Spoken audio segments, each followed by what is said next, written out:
দেশের প্রয়োজনে মাঠের দায়িত্ব পালন শেষে সেনা সদস্যরা ধীরে ধীরে ব্যারাকে ফিরে যাচ্ছে বলে জানিয়েছেন সেনাবাহিনীর প্রধান ওয়াকারুজ্জামান। বৃহস্পতিবার সকালে কুমিল্লা সেনানিবাসে অনুষ্ঠিত বাংলাদেশ সেনাবাহিনীর ফায়ারিং প্রতিযোগিতা 2026 এর সমাপনী ও পুরস্কার বিতরণী অনুষ্ঠানে প্রধান অতিথির বক্তব্যে তিনি একথা বলেন। ওয়াকারুজ্জামান বলেন, 2024 সালের ক্রান্তিকালে সেনাবাহিনী দেশের প্রয়োজনে মাঠে থেকে দায়িত্ব পালন করেছে। বর্তমান পরিস্থিতি স্থিতিশীল হওয়ায় সেনা সদস্যরা পর্যায়ক্রমে ব্যারাকে ফিরে যাচ্ছে। দেশের সেই কঠিন সময়ে সেনাবাহিনীর ভূমিকা জাতি কৃতজ্ঞতার সঙ্গে স্মরণে রাখবে। 2024 সালের 20 জুলাই থেকে আমরা এই কাজ করে যাচ্ছি, এখনো আছি। এখনো 16-17 হাজার সারা বাংলাদেশের 62টা জেলায় আছে।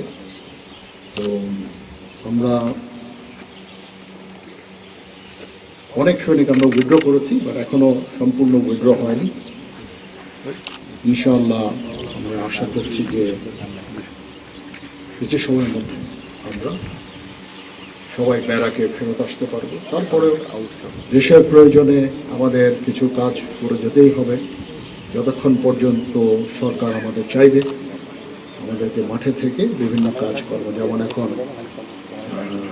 ফিউল ডিপোগুলোতে আমাদের ডিপ্লয়মেন্ট আছে। তো এরকম টাইম টু টাইম বিভিন্ন কাজে আমাদের হয়তো সরকারকে সহায়তা করতে হবে।